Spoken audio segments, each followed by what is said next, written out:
Hey, buenos dias, que paso amigos, John's Moto Garage, welcome back to the channel. Today we're going to be putting to rest the story on the Kawasaki Voyager 1700. What happened, what was the aftermath, what was the horrible thing that nobody wants to deal with when selling a motorcycle. We're going to go into all of that. If you haven't already, be sure to check out parts 1, 2, and 3. I'll put links below. Basically, I documented the process from buying a motorcycle, posting it for sale, and selling the bike with the intent to make a little bit of money. And we left off with me making some money, but unfortunately, that's not how everything ended.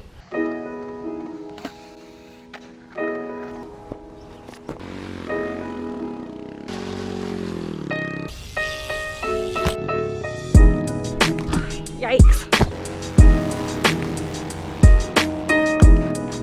Today we're going to go over what happened after I sold the motorcycle, how much money I lost, and most importantly, what are some of the lessons that I learned, what's the takeaway from this entire experience. To get you guys all up to speed, basically, I found a 2009 Kawasaki Voyager 1700 on Craigslist. I went out, and the first time I looked at the motorcycle, it wasn't running, so I walked away. The guy called me back about a month later, said he got it fixed, it was a bad fuel pump. I went back out to look at the bike, it ran great. We negotiated, he was asking $4,500, I paid him $4,250 for the motorcycle. Just to give you an idea, the bike trade-in is around $4,800. Retail is around $7,000. So I felt like I got a pretty good deal. He was trying to get rid of the bike for a while, so I walked away thinking it was pretty much a win-win. I got home, I posted the bike for sale. I had it for about a month. A guy came to look at it. He liked it. We negotiated, and he offered me $5,100 with me dropping the bike off about 10 miles away. So I went, I delivered the motorcycle, I got my cash, and I was pretty stoked. So up to this point, I've made about, let's say, $600 after you factor in gas and time and all that stuff. Let's just say an even $600 more or less is what I'm looking at. I'm not going to complain. I'll take $600, you know. So I came home. It's time to celebrate. Everything was good to go, or so I thought. That's where we left things off in the last video. I had invited the viewers to comment below what they thought had happened, and so I'm going to go over some of their comments here. And a lot of you guys were actually pretty close. And one of you hit the nail on the head and got it exactly right. So let's go over some of those comments. And by the way, huge shout out to those who participate and watch and like the videos. I appreciate it. If you dig the content, I always invite you to like and subscribe and come back for more. So David and Elizabeth, they said, did it break down, or the buyer said you didn't disclose something and wanted his money back? Don B, shout out, he gave me the tip for that Honda F6B I bought a few months back. He said, my guess is that it didn't start, or maybe he didn't realize it was a manual shift when he bought it. Hey, can you imagine somebody buys a bike and they get back, they're like, wait a second, clutch, what the heck is this? The bike won't run. Adanaya Tiemann said the dude changed his mind. Rick Works said, my guess is the bike had a serious mechanical issue and demanded his money back. What could it be? We'll find out. Space Angel said the dude crashed, wrecked the bike, and sued you. That would be like worst nightmare, worst case. Luckily that didn't happen. MG Apodaca said, the nice guy you are, you bought it back from him. And then Mr. Borjas, he said the pump busted again, tire popped, he crashed, title is fake. Easy Rider, shout out Easy Rider, he's up here in Prescott. Check out his channel. He said, I can only guess that some other mechanical issue came up, or the fuel pump wasn't installed correctly and something went bad related to the pump. And then Samp said, you could have easily made this in a single video. So all of you guys are very close. You're on the right track. Jay Hask hit the nail on the head, and here's what actually happened. The cashier's check was a fake, and when you returned to his house, you discovered he didn't even live there. He had broken into a home while the owners were in Singapore for an extended vacation, and he posed as if it were his. All right, Jay Hask, I don't know how you knew it, but you were spot on. That's exactly what happened. So I got the cashier's check. I went to cash it. They said, dude, this thing's a fake. You better go find who gave it to you. I go back to the house. I knock on the door. Some stranger opens up. I'm like, who the heck is this? All right, JK. Luckily, that's not what happened. Actually, a lot of you were on the right track. Here's what actually went down. After delivering the bike and collecting payment, I went home and everything was good to go. A few days went by and we had messaged back and forth a few times. The new owner asked if I had extra keys and had a few questions. At one point I responded. I said, sorry for the slow reply. I wasn't able to find any extra keys for the motorcycle. To which he responds, hey, don't worry about the keys. I've got a much bigger issue on my hands now. At that point I call him up and I'm like, dude, what's going on? And he explains to me that he went to take the bike for his first actual ride, and he was trying to get on the freeway and the bike would not rev past 3,000 RPMs. He couldn't get up to freeway speeds. Basically, the bike is running like crap and he can barely get it back to his house. So first thing I'm thinking is, what the heck? I put 200 miles on the bike, never skipped a beat, Everything was running great. I even went and dropped it off at the dude's house, but I have no reason not to believe the guy. So next thing I'm thinking is 20 bucks says it's the freaking fuel pump. I know it had just been replaced. I had told him that it had just been replaced, so he knew about that. And I will note, this guy had done a little bit of research before calling me. He went onto the forums online. He was looking into different options. He double checked the battery and the fuel and all that stuff, and just wasn't having any luck. And I had told him, like, if you run into any big issues, I don't expect it, but if you do, don't hesitate to reach out to me, right? He said he was going to take it to a dealership to have him do a basic tune-up anyway after he bought it. I asked if he had done that already. He hadn't. So I said, okay, take it to a dealership, have him do the tune-up, check it out, and keep me posted, let me know what's going on. All right, let's pause here for a second. There's a couple different ways that we can proceed, right? One option is, hey man, that sucks. I'm sorry to hear it.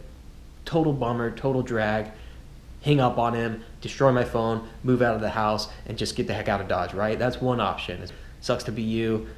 Good luck. The other option is, okay, let's see how we can get this squared away and make sure you're taken care of. I understand I'm making some criticism because when you sell a used motorcycle, typically it's understood that it's buying as is, there's no warranties implied, all that good stuff. Even if you go to a dealership, they're going to charge you a lot for warranties, but you typically get some warranty, at least a few days or weeks or something like that. Here's where I'm coming from. Since I like to buy and sell, and I enjoy doing it, I feel like I do have to kind of maintain a good reputation. So that's one point.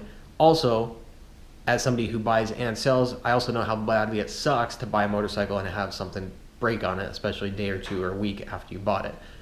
First thing that I'm always thinking is, did the seller know about this? Were they trying to hide it or cover it up? This is what I decided to do. Like I said, I told him to take it to the shop, have him check it out, let me know what's going on. And basically I said, I'll take care of it, I'll cover it, don't worry about it. Because where I'm coming from is, like I said, I want to maintain a good reputation, but secondly, you want to do right by the customer. And we've all been there before. And in this case, I had no reason to believe he was trying to screw me over or being dishonest or anything like that. It would have been different if he had owned the bike for a month, had put 500, 1,000 miles on it, and then something happened. It's like, well, dude, you had it for a month. Who knows what you did in that time or whatever. But that wasn't the case. We're talking 3 days later. But just wait, it gets better. So he takes the bike to the shop, gets back to me a couple days later. He says, yeah, they said it's a bad fuel pump, which is what I was suspecting, even though it had just been replaced. Now, the last guy who had it replaced told me it was about 450 bucks to replace the fuel pump. In that video, I said, remember that number, $450. Can any of you guess what the shop quoted for replacing the new fuel pump again? 900 bucks. So as soon as I saw that, talk about sticker shock, right? I'm expecting I'll pay $400 or 500 bucks. I'll still keep a couple $100 profit, and we're good to go. He's got his new fuel pump, bike's running great. 900 bucks. I didn't even make 900 bucks on the deal. You know what I mean? So my first thought is they're ripping me off. This can't be right. I called a buddy who used to work at a dealership. He did some research. He's like, dude, that's about right. The fuel pump itself costs like $550 plus labor and everything. It's intensive doing that replacement, so they're not far off. So now I'm thinking, okay, how the heck did the last dude replace it for $450 and they're charging me $500? Well, come to find out, what I have here is the fuel pump that had been replaced before. This one costs about like 65, 70 bucks. Now, I can't speak to the quality of this. All I can say is, in this case, the fuel pump that they replaced, it either wasn't installed correctly or it failed or I don't know what, but